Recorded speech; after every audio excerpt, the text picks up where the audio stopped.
तीसरी बात, action speak later than words, कर्मों की धुन शब्दों से ऊंची होती है।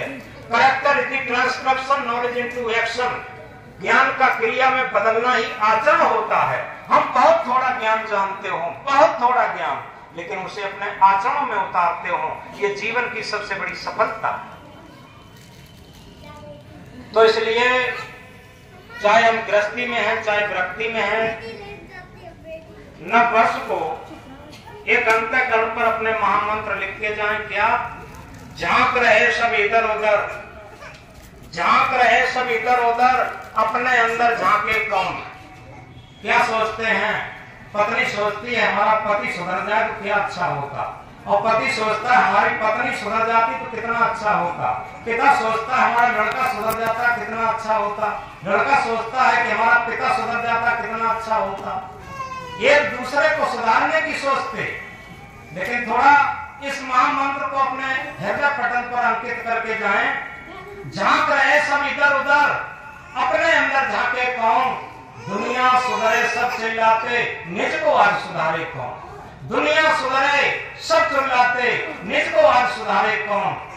पर उपदेश कुशल बहुत तेरे, पर उपदेश कुशल बहुत तेरे, निज पर आज विचारे कौन? निज पर आज विचारे कौन? हम सुधरेंगे जग सुधरेगा, हम सुधरेंगे जग सुधरेगा, इतनी सी बात विचारे कौन? ये हमारे जीवन का मूल मंत्र है सुधारने के लिए। और दूसरी बात, कभी सुख है कभी दुख है, इसी का नाम जीवन है। आप कभी न घबराएं। सुरखरू होता है इंसान ठोकरें खाने के बाद, हिना रंग लाती है पत्थर पे घिसने के बाद। वो पथ क्या, पथिक सफलता क्या, जिस पथ में बिखरे सूल न हो, उस नाविक की धैर्य परीक्षा क्या, यदि धाराएं प्रतिकूल न हो। इसलिए क्या करें? फूल बनकर मुस्कुराना जिंदगी है, फूल बनकर मुस्कुराना जिंदगी है, मुस्कुराकर गम भुलाना जिंदगी है, मुस्कुराकर गम भुलाना जिंदगी है। जीत कर मुस्कुराए तो क्या हुआ, जीत कर मुस्कुराए तो क्या हुआ, हार कर भी मुस्कुराना जिंदगी है, हार कर भी मुस्कुराना जिंदगी है। याद रखें। और ये तब कब संभव होगा? आज सभी लोग यहाँ पर इस सत्संग आश्रम में विद्यमान हैं और अपने अंदर एक व्रत लेकर के जाएं, और वो व्रत सफल होगा तो निश्चित है हमें भी अपने अंदर गुदगुदी आएगी कि हमने आप लोगों से जो निवेदन किया है, उस निवेदन के लिए आप लोग एक संकल्प लेकर के गए।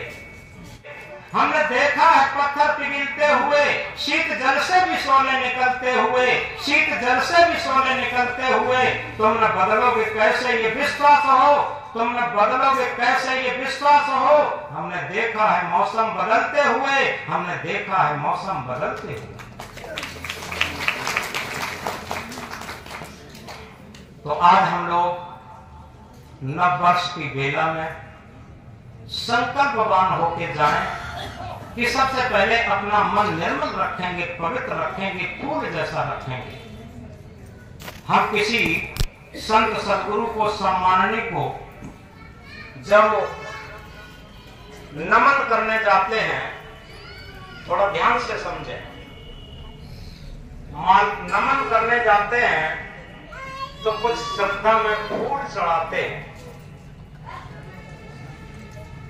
और वही फूल हमारा मन बन जाए, क्योंकि अपना मन चढ़ा दें। फूल जैसा मन, सुंदर मन, फूल जैसा सुंदर मन, सुगंधी, सद्गुणों की सुगंधी से भरा हुआ फूल जैसा सुगंधी का मन समर्पित कर दें अपने संत गुरु को, तो हमारा मन क्या हो जाएगा? नमन हो जाएगा। न माने नहीं, मन माने मन, मन नहीं रहेगा। याद रखें, हमारा मन साथ, हमारा नमन सार्थक हो गया। मन को अमन बना करके, मन को नमन बना करके जो जीवन जी लेता है, वही जीवन का सार समझ पाता। जिंदगी ऐसी बना जिंदा रहे दिल साधतु, जिंदगी ऐसी बना जिंदा रहे दिल साध तू न हो दुनिया में, फिर भी दुनिया को आए याद तू। यथार्थ में अपने जीवन को सार्थक करने के लिए ये सत्संग की घड़ियां, ये सत्संग के सूत्र और सत्संग के महामंत्र अगर हम धारण कर लेंगे तो निश्चित हमें सफलता मिल जाएगी। क्योंकि धारण करे तो धर्म है, धारण करे तो धर्म है, नहीं तो थोथी बात। सूरज हो गए तो दिवस है, नहीं तो काली रात। अगर हमने धारण कर लिया तो धर्म हो गया, नहीं तो थोथी बात। अगर सूरज उगा है, हम कितना भी सूरज सूरज चिल्लाएं, लेकिन जब तक सूर्य उदय नहीं हुआ तब तक रात्रि जा नहीं सकती। इसी तरीके से धर्म धर्म चिल्लाने से नहीं होगा, धर्म धारण करने से होगा, भक्ति धारण करने से होगी, सेवा धारण करने से होगी, प्रेम धारण करने से होगा। ये सारी चीजें धारण करने से होंगी। और इसीलिए अंत में कहा है, श्रम तो करता नहीं फल की करता चाह। श्रम तो करता नहीं फल की करता चाह, क्या मंजिल मिल जाएगी बिना चले ही राह। अगर किसी क्षेत्र में हम श्रम नहीं करते हैं और फल की चाह करते हैं तो यह अज्ञान है, अंधविश्वास है। कि पशु पशु होकर के जी लेता है, पशु पशु होकर के जन्म लेता, पशु होकर के जीता है, पशु होकर के मरता है। पक्षी पक्षी होकर के जन्म लेता, पक्षी होकर के जीता है, पक्षी होकर के मरता है। लेकिन मनुष्य मनुष्य होकर के जन्म तो ले लेता है, लेकिन मनुष्य होकर के जी नहीं पाता, फिर मनुष्य होकर के मर नहीं पाता। ये हमारे जीवन का सबसे बड़ा उपहास है और हम अपने को बड़ा सौभाग्यशाली मानते हैं। हम विचार करें कि वास्तव में हम कितने योग्य हैं जो कि मनुष्य होकर के भी नहीं, मनुष्य होकर के जी भी नहीं पाते हैं। तो सबसे बड़ी बात यह है, आज हमारे ऊपर एक विश्लेषण है, आज एक प्रश्न चिन्ह है, क्या हम मनुष्य होकर के जी रहे हैं? ये नववर्ष के सबसे बड़ा प्रश्न है हमारे ऊपर। अगर आज हम ये प्रश्न को हल करके अपने जीवन को आगे बढ़ाते हैं तो निश्चित हमारा नववर्ष बहुत सुंदर होगा और अच्छे भाग्य का होगा। तो इस बात को हम गहराई से समझें। संत सम्राट सदगुरु कबीर देव क्या कहते हैं? कबीर जब हम पैदा हुए जगत हंसा हम रोए, ऐसी करनी कर चलो हम हंसे जग रोए। बच्चा जब जन्म लेता है तो समाज खुशी मनाता, ढोल बजाता, बधाई बजाता, लेकिन बच्चा रोता है। मनुष्य का ही बच्चा एक ऐसा बच्चा है जो रोते रोते जन्म लेता, शिकायत करते करते जीवन व्यतीत करता और पश्चाताप के टप-टप आंसू गिराते हुए चला जाता। मनुष्य के अलावा कोई भी पशु पक्षी रोते हुए जन्म नहीं लेता, शिकायत करते हुए जीवन नहीं व्यतीत करता और पश्चाताप के टप-टप आंसू गिराते हुए नहीं जाता। जो सृष्टि का श्रमोर प्राणी है वही रोते रोते जन्म लेता, शिकायत करते करते जीवन व्यतीत करता और पश्चाताप के टप-टप आंसू गिराते हुए जाता। तो हमें आज विचार करना है इस नववर्ष को, इस आश्रम में और इस सत्संग प्रांगण में हमें ये विचार करना है, डिस्कस करना है अपने जीवन पर।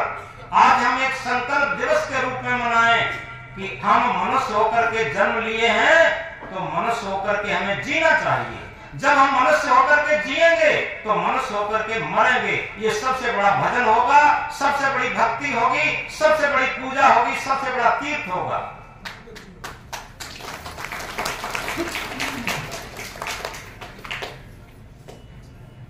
तो सदगुरु क्या बताते हैं? कबीर जब हम पैदा हुए जगत हंसा हम रोए, ऐसी करनी कर चलो हम हंसे जग रोए। कबीर साहब आदि साथी संसार के बारे में कहते हैं, बच्चा जब जन्म लेता है संसार खुशी मनाता, ढोल बजाता, लेकिन बच्चा रोता है। आगे वो क्या कहते हैं? अगर वास्तव में हमारे अंदर एक जज्बा है इस बात का कि हम सृष्टि के श्रमोर प्राणी हैं, इस बात का जज्बा है कहने का नहीं रहने का, तो हम इस आधे महामंत्र को याद रखें और याद नहीं रखें इसके अनुसार अपना जीवन बनाएं। ऐसी करनी कर चलो हम हंसे जग रोए। हम ऐसा कर्तव्य पथ बनाएं, ऐसा भक्ति पथ बनवाएं, ऐसा परमार्थ पथ अपनाएं जिससे कि हम प्रसन्नता में जाएं और समाज हमारे लिए रोए। तो ये कब होगा? एक छोटी सी बात कहकर के ज्यादा देर नहीं चलाएंगे, काफी दूर दूर से लोग आए हैं। एक आदमी का मुकदमा सुप्रीम कोर्ट में चल रहा था, जिसे हिंदी में उच्चतम न्यायालय कहते हैं, जो अपना दिल्ली में है। वहां पर वकील काम नहीं करते, वहां पर बैरिस्टर काम करते। तो बैरिस्टर ने ये कहा कि भैया तुम्हारा अंतिम न्यायालय में मुकदमा है और आपको ऐसे गवाही और सफाई देने वाले की जरूरत है जो आपका वफादार हो, जो एक अक्षर काट न सके, अन्यथा तुम फंस जाओगे। वो व्यक्ति सबसे पहले अपने परम मित्र के पास गया, जिसके ऊपर जीवन कुर्बान किया था। उससे कहा कि मित्र जी, आप अंतिम न्यायालय सुप्रीम कोर्ट में चल करके और हमारी गवाही सफाई देकर के हमें इस केस से छुड़ाएं।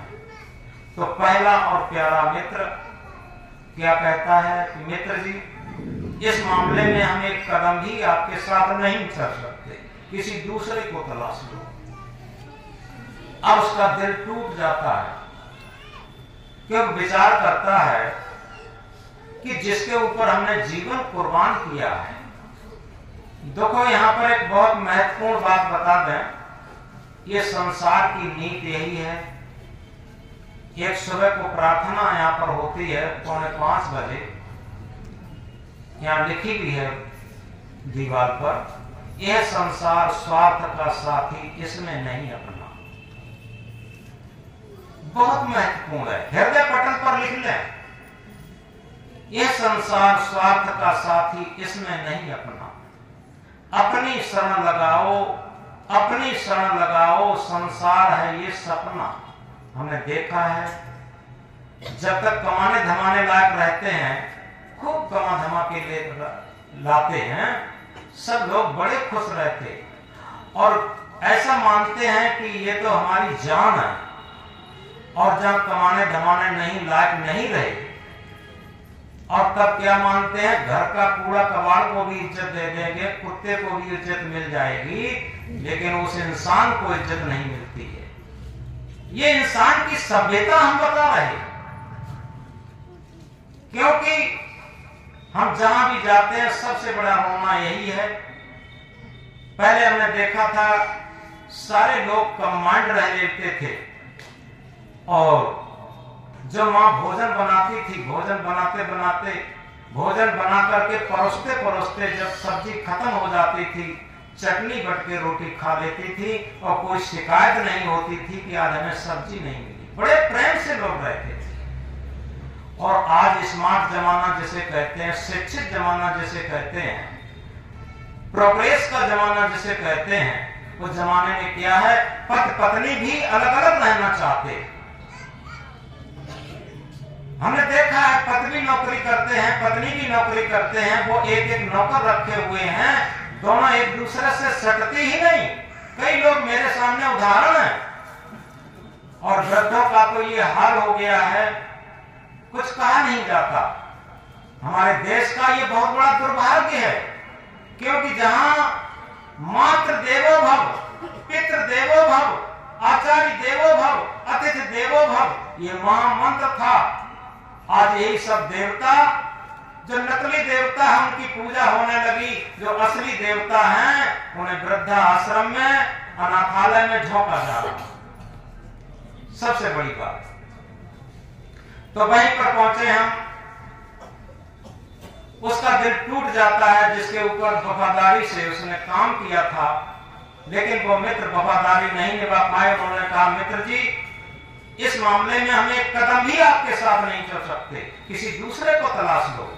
दूसरे मित्र के पास जाता है, उसके ऊपर भी जीवन कुर्बान किया था। उससे कहा, मित्र जी, हमारा अंतिम न्यायालय में मुकदमा है, हमारा गवाही सफाई देकर के इस केस से छुड़ाएं। दूसरा मित्र क्या कहता है कि मित्र जी, हम कचहरी तक कोर्ट तक तो चल सकते हैं, कचहरी के अंदर किसी कीमत पर नहीं जा सकते।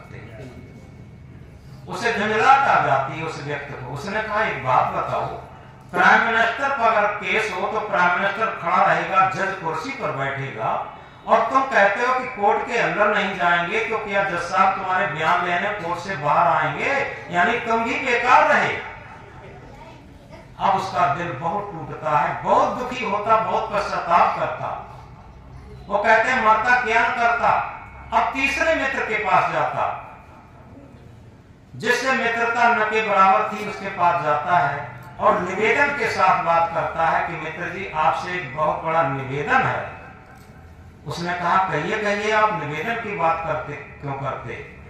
कि इसलिए करते, हमने आपके प्रति कोई कर्तव्य नहीं किया है, फिर भी हम आपसे कुछ आशा लेकर के आए हैं। उस तीसरे मित्र ने कहा बताइए। कि बात यह है कि हमारा मुकदमा सुप्रीम कोर्ट में पहुंच चुका है, अंतिम न्यायालय में पहुंच चुका है, आप गवाही सफाई देकर इस केस से छुड़ाएं। तीसरा मित्र दानेदार था। एक कहावत है, दानेदार दुश्मन अच्छा होता है, नादान मित्र अच्छा नहीं होता। क्योंकि नादान मित्र होगा, जब तक उसके स्वार्थ आप चलाते रहोगे तब तक मित्रता मानता रहेगा, और जिस दिन स्वार्थ चलाना बंद कर दिए मित्रता खत्म और दुश्मनी में बदल जाएगी। और जो दानेदार दुश्मन होगा वो आपसे लड़ाई भी लड़ेगा तो आमने सामने कभी धोखा नहीं दे सकता। इसलिए नादान मित्र से दानेदार दुश्मन अच्छा होता है। तो वो दानेदार था तीसरा मित्र। उसने क्या कहा कि मित्र जी आप ही हमसे पूरे जीवन लापरवाह रहे, और जितना आपने हमसे प्रेम किया है वो इस जन्म में क्या, हम अगले जन्म तक साथ देने को तैयार हैं, और मैं भरसक प्रयत्न करूंगा आप इस केस से छूट जाएं। ये एक एग्जाम्पल, एक उदाहरण है।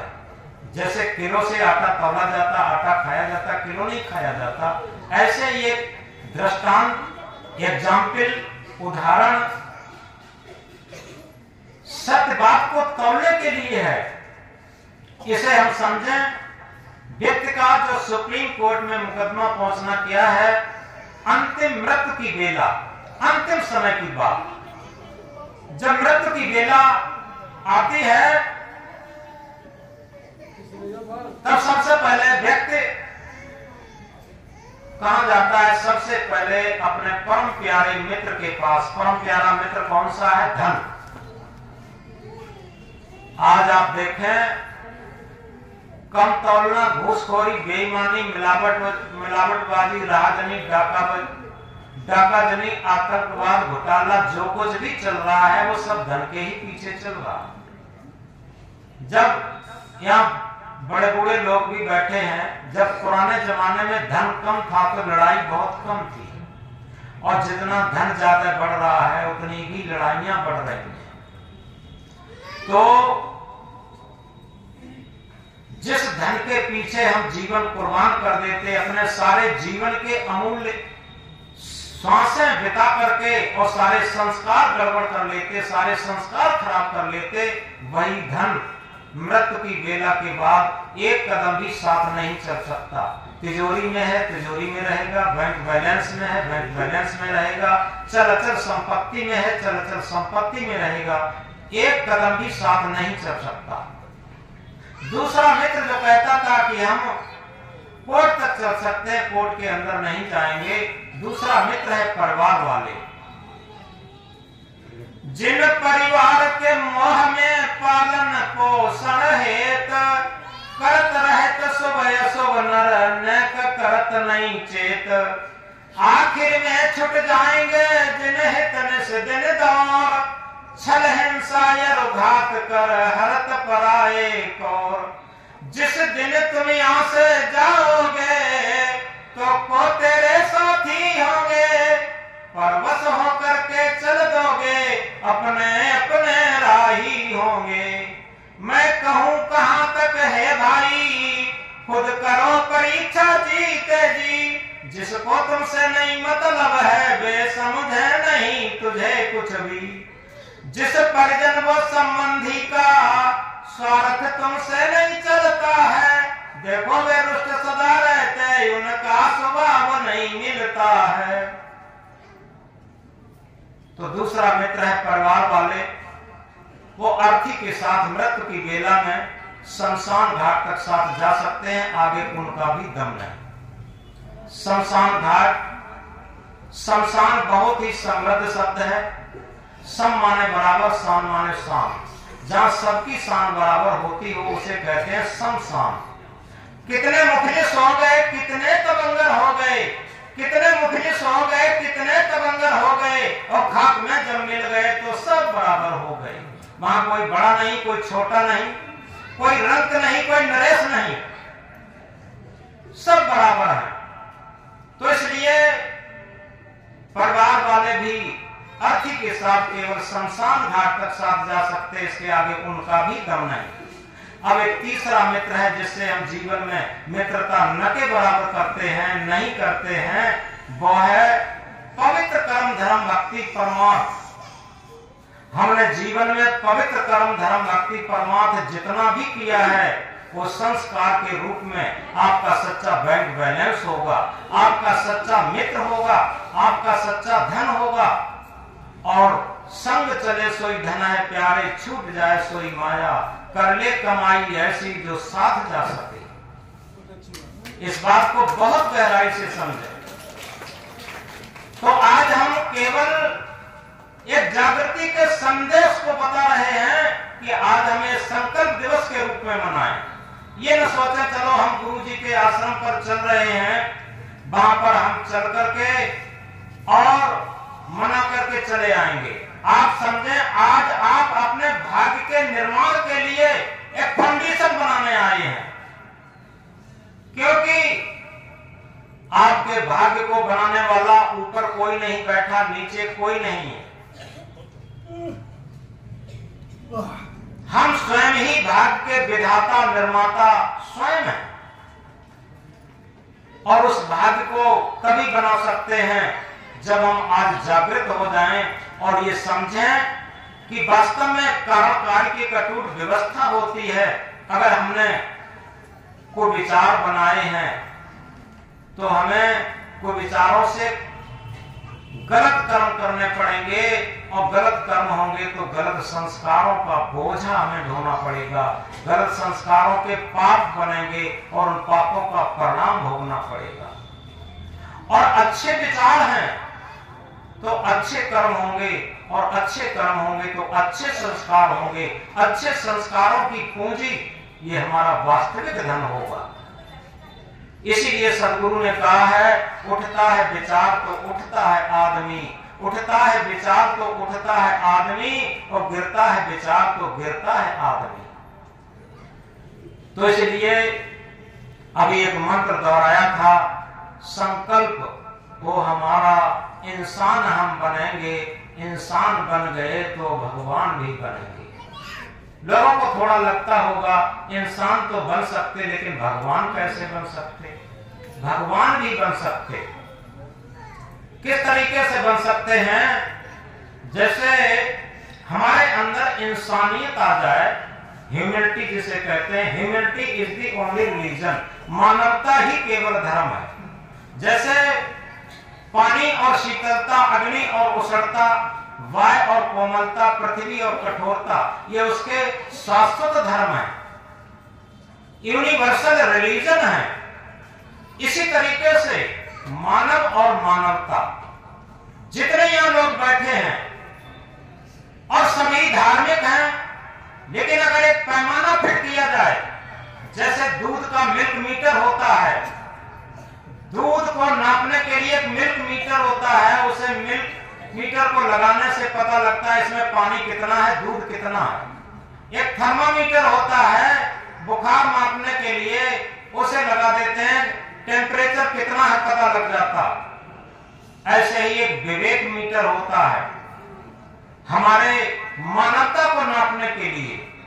हमारे अंदर जितने परसेंटेज में मानवता है, उतने ही परसेंटेज में हम धार्मिक हैं। हमने कितनी पूजाएं की हैं, कितने यज्ञ किए हैं, कितने हवन किए हैं, कितने तीर्थ किए हैं, कितने व्रत किए हैं, और हम कितने बड़े गुरु हैं। कितने लोग हमें फूल मालाएं पहनाते हैं और कितने लोग हमें गुरु कहते हैं। ये कोई महत्व की बात नहीं है। महत्व की बात है कि हमारे अंदर मानवता कितने परसेंटेज में है। ये महत्व की बात है।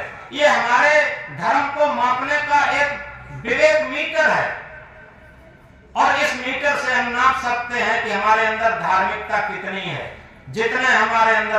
जितने परसेंटेज में हमारे अंदर मानवता है उतने ही परसेंटेज में हम धार्मिक हैं, और जितने परसेंटेज में हमारे अंदर अमानवता है उतने ही हम अधार्मिक हैं।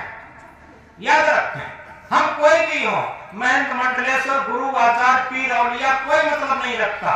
फूटी आंख विवेक की लखैर संत संत, जाके सब 10-20 है ताको नाम महंत। तो इसलिए हम जागृत हों और अपने अंदर मानवता को लाएं, और तभी हम भगवान बन सकते। क्योंकि अगर हमारे अंदर मानवता है और पढ़ लिख करके अगर डॉक्टर बने तो उस डॉक्टर के पास कोई गरीब मरीज वापस नहीं जाएगा। उस गरीब मरीज को जब इलाज मिलेगा और उस मरीज को जब लाभ मिलेगा तो वो गरीब क्या कहेगा, ये डॉक्टर नहीं भगवान है। क्या कहेगा, ये डॉक्टर नहीं भगवान है। और जब पढ़ लिख करके हम एक टीचर बनेंगे, अध्यापक बनेंगे, और उस अध्यापक के पास कोई गरीब विद्यार्थी को शिक्षा मिलेगी, क्योंकि शिक्षा से उसका जीवन बनता है, और जब उसका जीवन बनेगा और उस टीचर से वो गरीब विद्यार्थी कभी वापस नहीं जाएगा, और पढ़ लिख करके उसका जब जीवन का निर्माण होगा तो विद्यार्थी क्या कहेगा, ये अध्यापक नहीं, ये भगवान है। इसी तरीके से वकील जो एक गरीब को न्याय दिलाएगा, और जब उसे न्याय मिलेगा तो गरीब क्या कहेगा, ये वकील नहीं, ये भगवान है। इसी तरीके से अगर हम किसी भी डिपार्टमेंट में हैं और वहां शोषण वृत्ति नहीं है तो निश्चित समझो वो भगवान है। तो इसलिए हम इन पंक्तियों को फिर दोहराएं और ये संकल्प दिवस के मना के चलें। आज से हम वास्तव में मानव हैं और मानव होकर के जिएंगे और मानव होकर के मरेंगे। संकल्प हो हमारा, इंसान हम बनेंगे।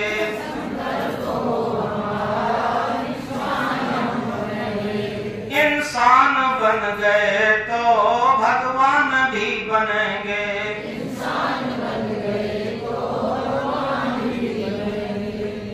जानते हैं इसमें हम इंसान कैसे बन सकते हैं, इसका भी कारण है। उसके लिए कहा है, ये मन मंदिर सुंदर है, प्रभु इसके अंदर है। ये मन मंदिर सुंदर है, प्रभु इसके अंदर है। ये मन मंदिर सुंदर है, सद्गुरु इसके अंदर है। ये मन मंदिर सुंदर है, सद्गुरु इसके अंदर है। ये मन मंदिर सुंदर है, प्रभु इसके अंदर है। ये मन मंदिर सुंदर है, प्रभु इसके अंदर है। केवल और केवल हम अपने मन को सुंदर बनाएं, मन को निर्मल बनाएं। जैसे रामायण में कहा है कि निर्मल मन सोई जन मोह पावा, मोह कपट छल छिद्र न भावा। संत सम्राट सदगुरु कबीर देव ने कहा, कबीर मन निर्मल भया जैसे गंगा नीर, पीछे पीछे हर फिर कहें कबीर कबीर। यथार्थ में जब तक हमारा मन निर्मल नहीं होगा, सबसे बड़ी कमी है हमारे मन की निर्मलता की, पवित्रता की। ये दुनिया में सबसे बड़ा धन है, सबसे बड़ी हमारी पूजा है, सबसे बड़ा धन है, सबसे बड़ा तीर्थ है। यदि हमारा मन निर्मल हो, यदि हमारा मन पवित्र हो, जब मन निर्मल और पवित्र होगा तो हमें अलग से पूजा की जरूरत नहीं होगी, अलग से तीर्थ व्रत की जरूरत नहीं होगी। केवल मन की पवित्रता के लिए ये सहज चीजें हैं। याद रखें, जितने भी औपचारिकताएं हम करते हैं केवल मन को पवित्र करने के लिए करते हैं। और जब मेरा मन पवित्र है तो इसे कहते हैं सहज भजन, सहज ध्यान, सहज जीवन। जिसने पाई सहज जीवन की झलक उसकी मिट गई सकल संसार पाने की ललक। जिसने सहज जीवन की झलक को पा लिया, उसकी सारे संसार को पाने की ललक सब खत्म हो गई और वो अपने आप में संतुष्ट हो गया।